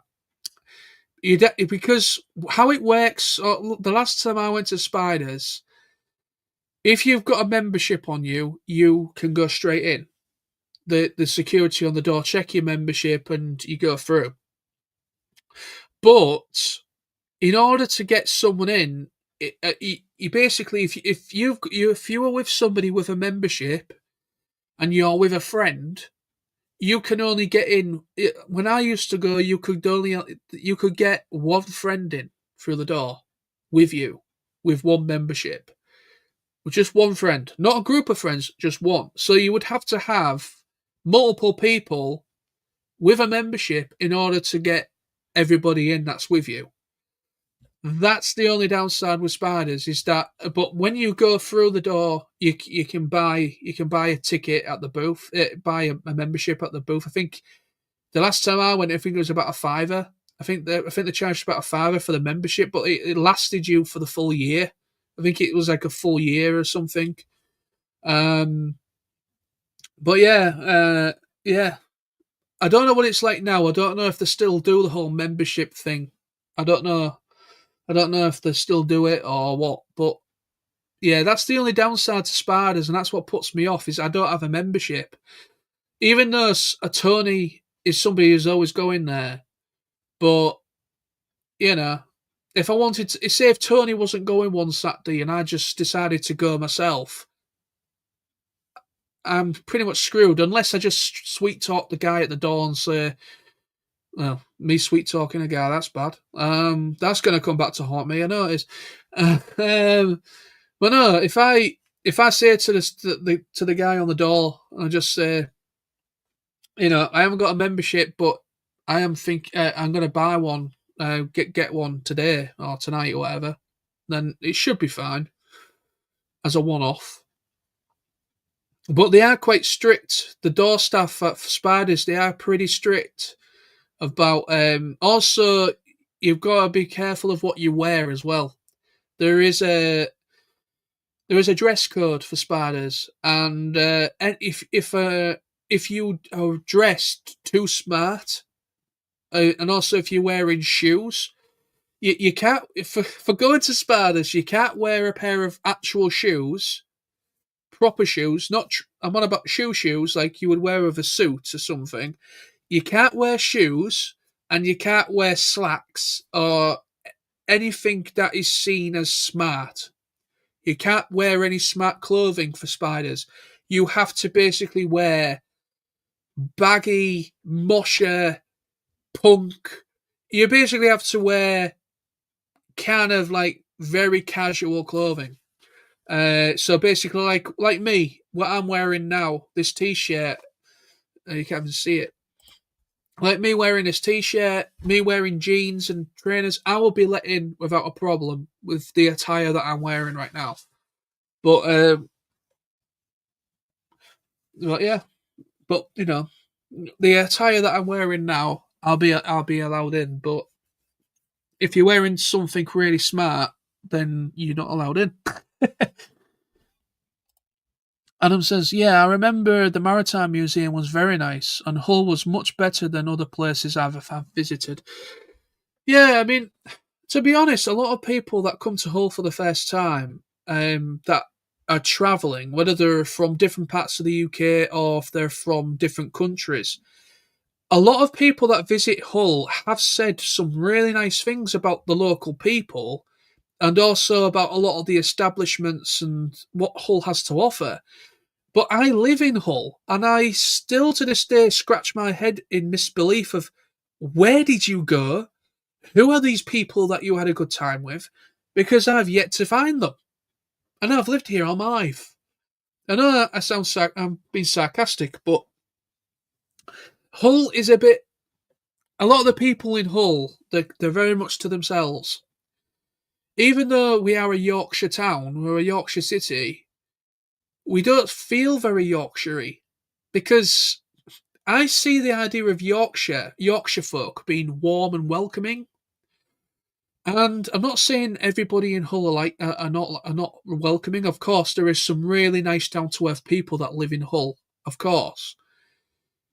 But there's a lot of there's a bit.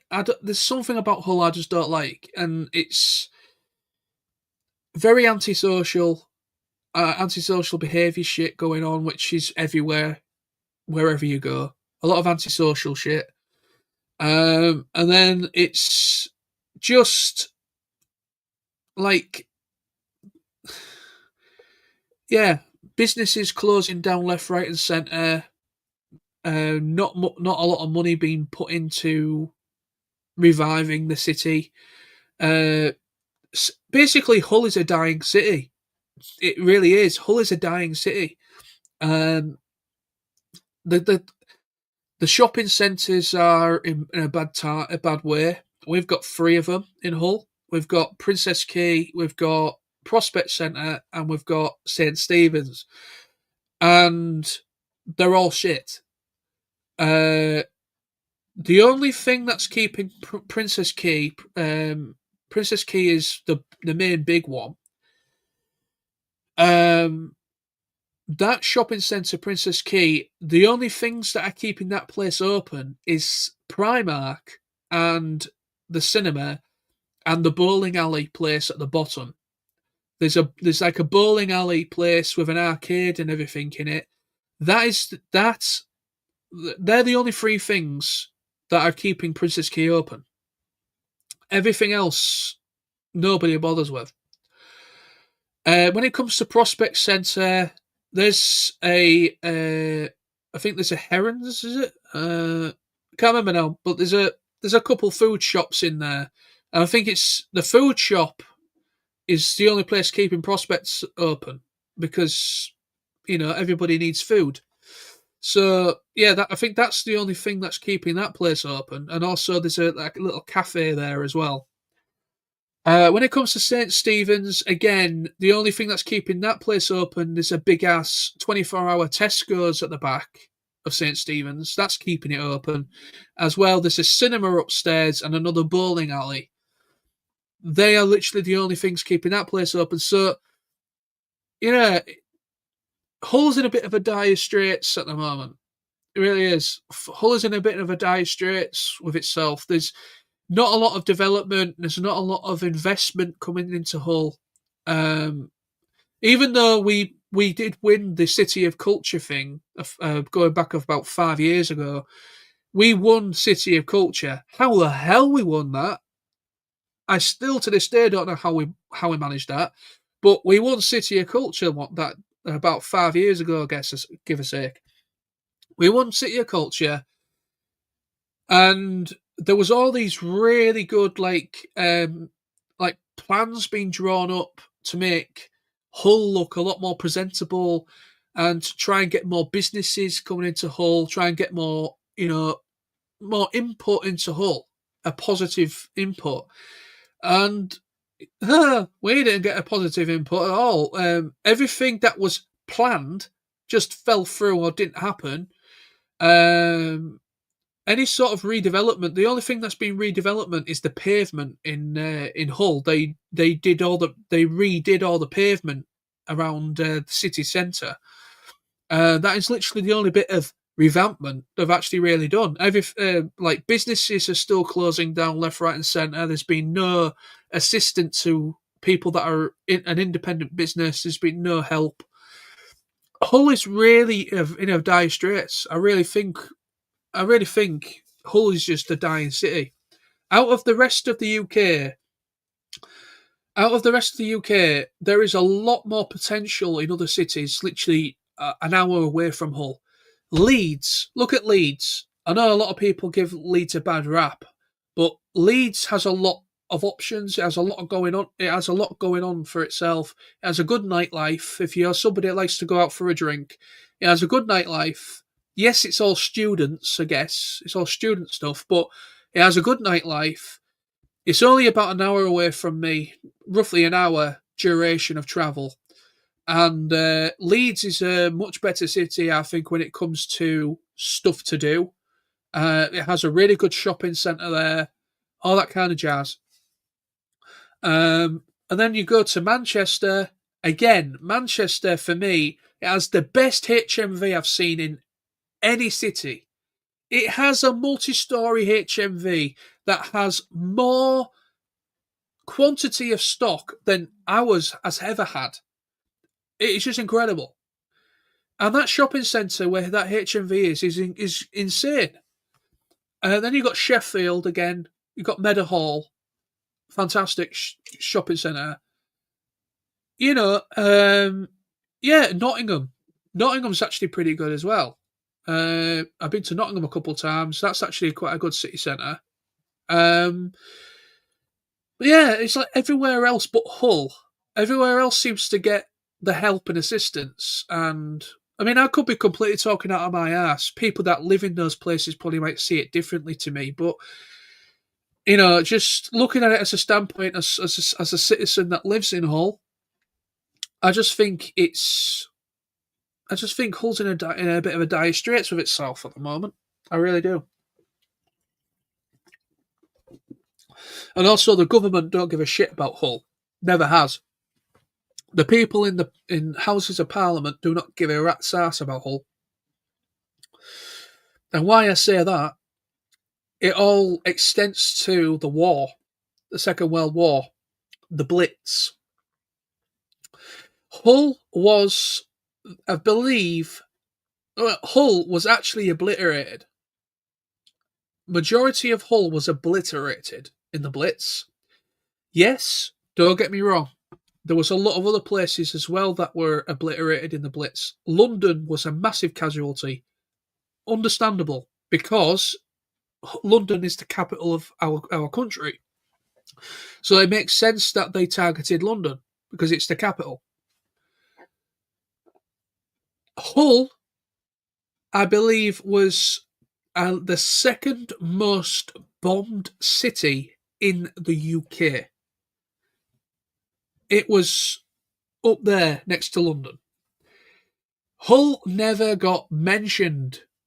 Hull never got mentioned. We were mentioned or abbreviated as an East Yorkshire town or something, East Yorkshire city. We wasn't even named as Hull was not even named or mentioned in the Blitz, even though we got obliterated. Why we got targeted and why we got obliterated was because we have Hull was very famous for its port. We have Immingham, which is literally just on the outskirts of Hull, Immingham Port, and it's one of the biggest ports in Europe and in the UK. And so much stuff comes through that port to mainland UK. So much stuff. So that got targeted in Immingham. And also Hull itself was a fishing fishing heritage when it comes to Hull, as a very famous fishing heritage. And again, there was a lot of like textiles.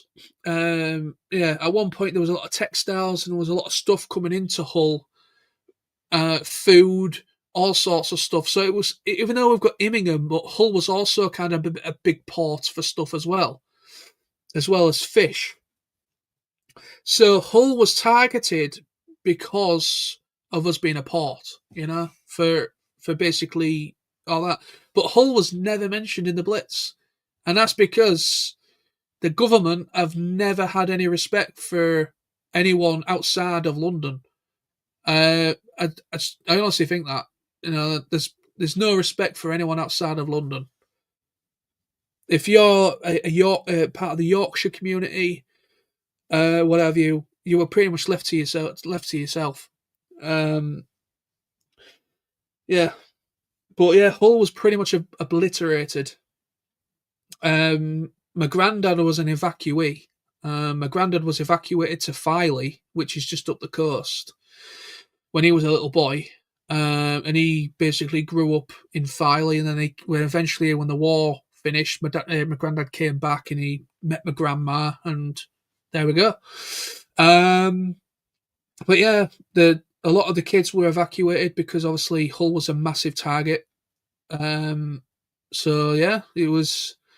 But yeah, it's kind of strange, really. It's kind of mad that like even the government, even to this day, Hull isn't really respected. Even now, Hull's not respected when it comes to the government side of things. But yeah. You are sadly right. My own hometown of Bournemouth is terrible nowadays. Yeah, I've never been to Bournemouth actually. But yeah, it's sad, really. I mean, I know Hull's not the only place in the UK that are in dire straits in bad times. That don't seem to get any sort of assistance from the government when it comes to redevelopment and stuff like that. There's a lot of places in the UK that are like that. Hull is definitely a casualty of that. It's a dying city. It really is. There's no investment coming into Hull. Nothing. No investment at all.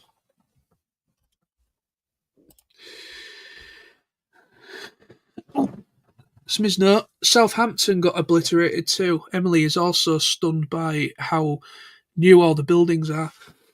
Yeah, like I say, there's a lot of places that was. Yeah, there's a lot of places in the UK that got obliterated that actually had a bad time during the Blitz. Not just London. Of course, London was the focal point because it's the capital of our country. I get it, but yeah, London London had all eyes on London. It was all eyes on London. When it came to any of the other counties and parts of the UK that were also targeted, they never got a mention. Nobody gave a shit, especially in Parliament. Yeah, it's sad, really. It is sad. It is ridiculous, you know. This is why I don't like politics. I don't. I know I've been very political. This is the most I've spoken about politics ever on my YouTube. Um, I don't do politics. I just think all politicians are up their own ass, no matter what party they're from. They've all got their own agendas. They all say they're all silver tongued foxes and vixens because the men and women. They're all silver tongued foxes and with vixens, and they say what they think we want to hear, and then when they get into power, it all goes fucking pear shaped. Yeah, so I stay away from politics because it's just bullshit. Even though it is important, I get it, but yes. Well, it's been a very interesting conversation tonight. It's been a very interesting conversation tonight. Started off talking about me being bald, me getting a new haircut. Then we moved on to films, me talking about anime, and then we moved on to the Blitz. Yeah, dear. But that's what I love about my live streams. That's what I love about my live streams is that they're random. It's like I'll literally talk about anything. Um, yeah, this is why I like doing live streams because I can talk to people in real time. Um, yeah, and it's just the conversations. It just becomes so goddamn random and so. It's like being at TF Nation. It's like having a conversation at TF Nation. 1 minute you could be talking about what you picked up that day in the dealer room. The next minute you're talking about astrophysics, or talking about what is the density of a black hole or things like that.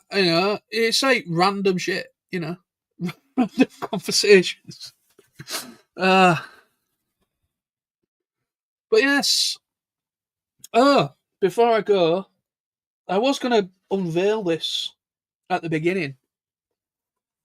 I was going to unveil this at the beginning of the stream, but anyway. But yeah, I wanted to just talk about this before I finish or decide to, bring this live stream to an end, because I have been talking for nearly 2 hours now. But this is my latest drawing. The reason why I'm bringing this drawing of mine on the stream is, even though I have already said thank you to, the guys at Transformers the Show. Yeah, I woke up this. Obviously, I slept in, as you do. I slept in today. I woke up about 12:30, 1 o'clock this afternoon. Yes, I know, I'm a lazy twat. But I woke up around about 12:30, 1 o'clock-ish this afternoon. Went and got me, then I checked my phone, and I've been tagged on Facebook by Andy of Transformers the Show. And on the show last night, they featured, alongside some other people doing art, they featured mine on the show last night. And this is actually, I think, the first time I've been featured on, my art's been featured on something. And I did not expect it at all. I did not expect it. Nobody contacted me before the show went up saying, was it okay we could use your, you know what I mean? Nobody asked, or there was no acknowledgement. There was no back and forth between anybody. I literally just woke up and was tagged, and it got shown on the show. But yeah, so this I did. Basically, I started it the other day, the Fate outline, and then yesterday I did the inking, and then started the colouring process yesterday as well. But I'm actually quite happy with how it's turned out. I actually thought it was going to go a bit pear-shaped, to be quite honest with you, because a lot of I use acrylic pens, acrylic colouring pens. I actually prefer the acrylic ones to normal felt tip pens. I used to use Sharpies. I know probably artists are going to probably kill me for saying that, but I used to use Sharpies because I thought Sharpies were pretty good. They're not bad for the price they are. They're not a bad pen. They're good for fine lining. They're good for doing outlining and stuff like that. But when it comes to actually colouring, it's not that great. So unfortunately, some of the colours that I've got in my acrylic pen set, they've started either to die or dry out. And these silver pieces for the legs and the arms, they were much darker. And I was like, shit. Because what's really good about these acrylic colours, right, is basically what's interesting about these acrylic colours is you can kind of if you put a darker colour on, I believe there is a term for it. I can't remember what they call it, but if you end up, say by accident you screw up and you want a light grey, but you don't have a light grey, you only have a really dark grey.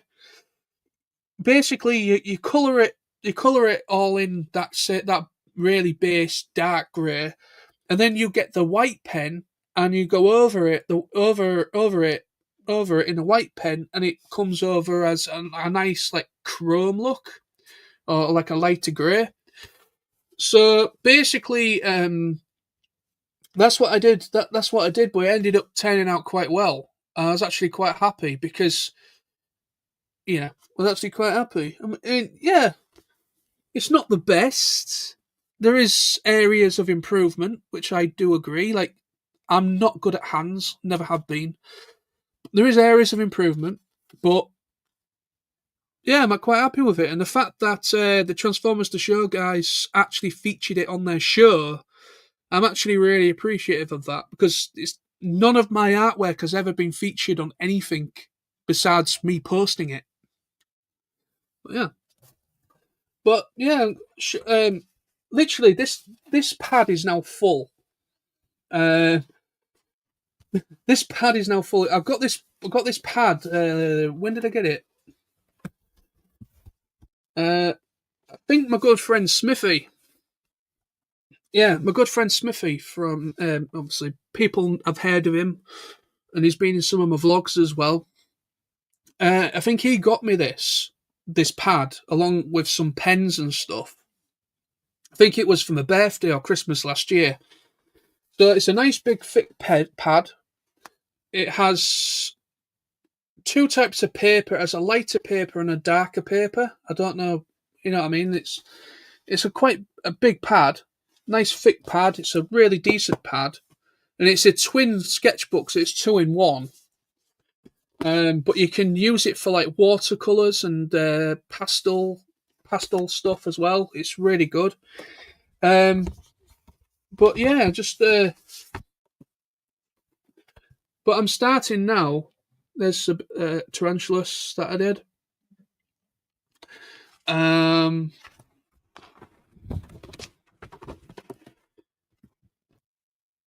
Animated Prime.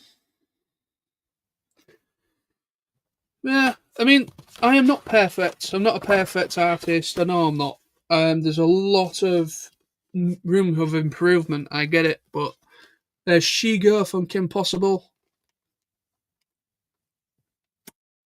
I love Shigo. She has to be the best sidekick henchman in a series ever. She's bloody perfect. Then I did this one, which is based on Transformers the movie. I think you know where Optimus is looking at Prime before he kills him. Well, before the fight for Autobot City. Um, then, if those who know, this is Vox from Has Been Hotel, the Demon TV demon. Then I did like my interpretation of Armada Megatron.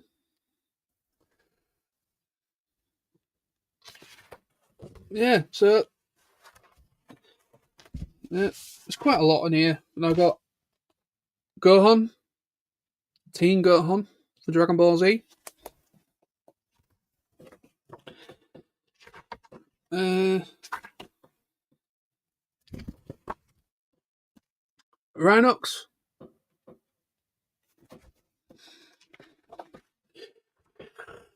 Yeah. Yeah, there's some interesting stuff in here. And then I did Optimus Prime in his truck, and then I did like a little bust hit up here in the corner.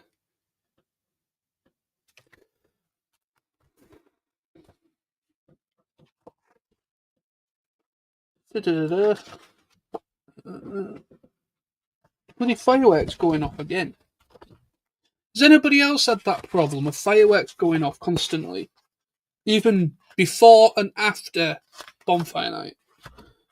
It pisses me off.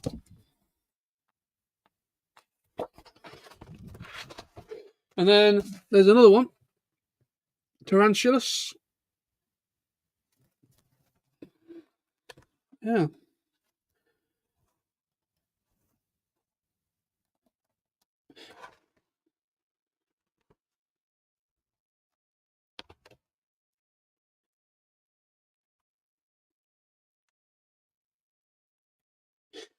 Anyway, so yeah, I've now starting to use the other side of the pages now because I've used all of this pad. I think it's this side. Yeah, it is. So that was one of my latest ones I did, which is Vortex, which is based off the new Power of the Primes toy. And then I did Ghostface, which was on on Halloween. Basically, I drew this one. Hello, Sydney. Oops.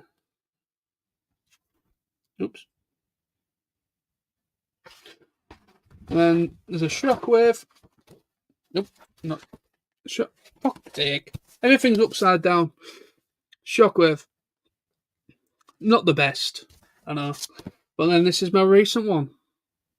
But to be honest, I am actually quite pleased with this one. I'm actually pleased with the shading that I've done, the lighter and darker tone. It actually worked out perfectly. The head is okay. Room for improvement, I know, but I just thought to just give them a show. But I just want to say a big thank you again to Transformers The Show for featuring this on the show last night. I really appreciate it. Very kind of you. Awesome. Yeah.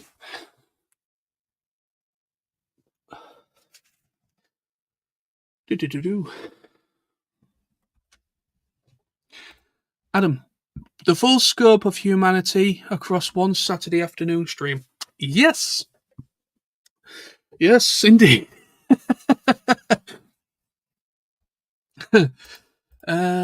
It's also like a good pub talk. It is, yeah. It is in a way. That's awesome and lovely of them. Yeah. It was lovely of them. Smithy, your personal chef. He's not a personal chef. He's usually when we meet up, obviously we're not meeting up tonight, of course. But yeah, Smithy just enjoys cooking.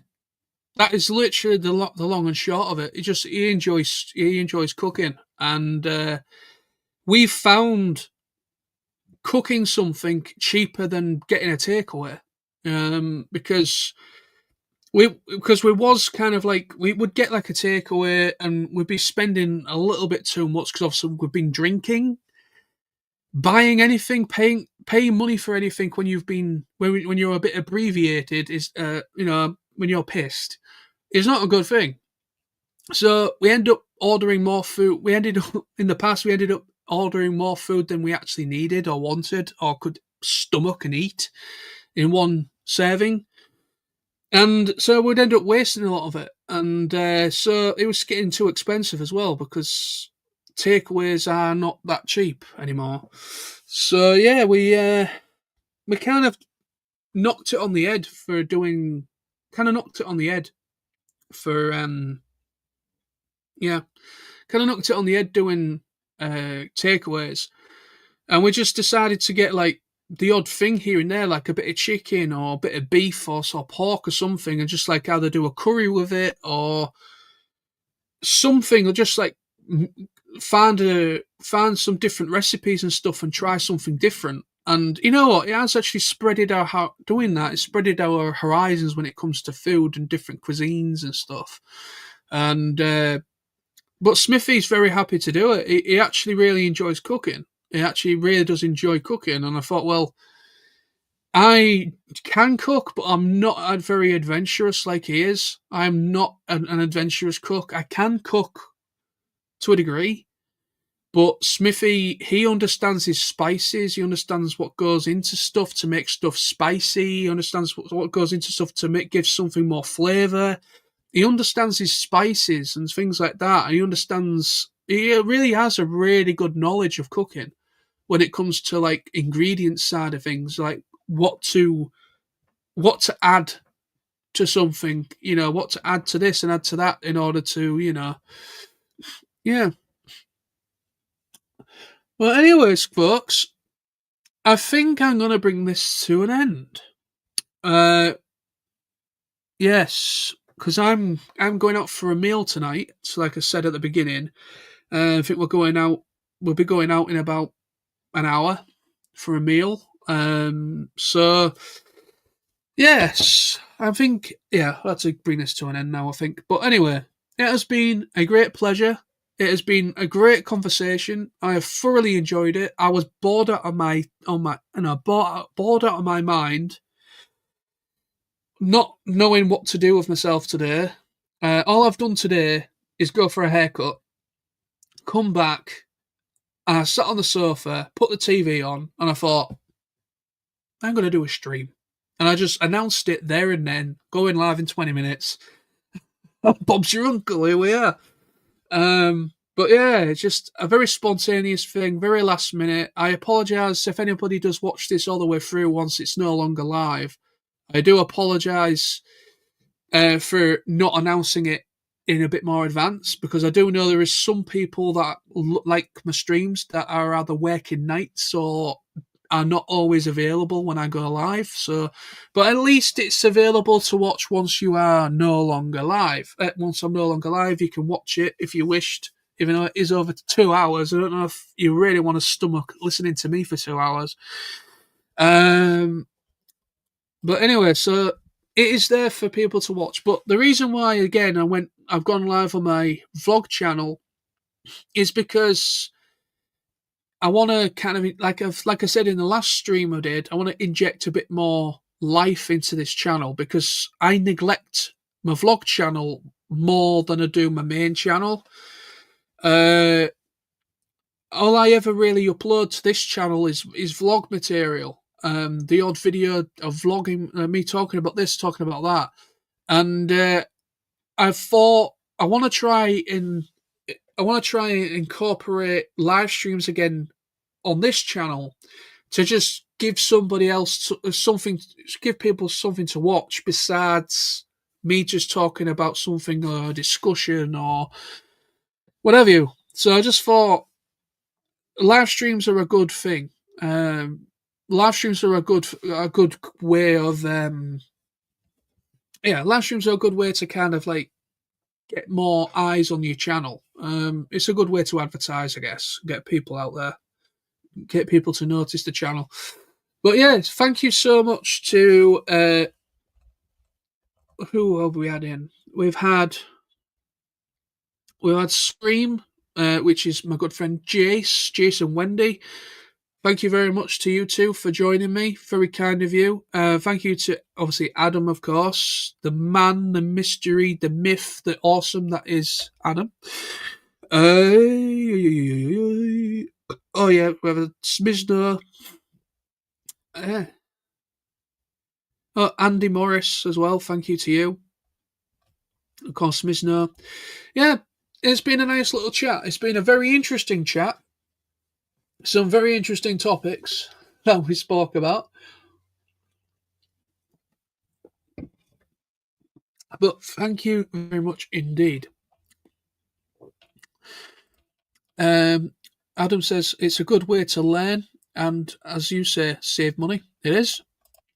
Good stream. Take care. Thank you very much, man. So yeah, thank you to everybody that joined me. Thank you so much. I will try to come back again soon. Obviously, like I said, I'm back at work on Monday. I am back at work on Monday. Yeah, back at work on Monday. I don't know when my Christmas hours start. I don't know when my Christmas hours are going to start. I don't know if it's going to be for like another couple of weeks. So I think when I go back on Monday, I think should be relatively normal. I think, and then I think after the 15th or around about the 20th of November is when my Christmas hour rota will start to be introduced and all that kind of jazz. So once my Christmas hours rota gets introduced and starts, I'm going to have much less time to be able to do live streams and video uploads. So I'm going to have to kind of like do the odd thing here and there when I can, or I'm probably going to go very silent at the end of November right up to Christmas. I might have to go very, very quiet. Just to let you guys know of that, if there's literally nothing from me for ages, then you know why. I've sadly, because of having to work stupid hours and just not having enough time to be able to do anything like this. So I just wanted to let people know in the stream at the end, I will be back. I will try and do another stream probably before it all kicks off. But yeah, to keep your ass peeled. Anyway, thank you to everyone that watched, everyone that commented, and take care of yourselves. And I will see you all very, very soon. Bye bye.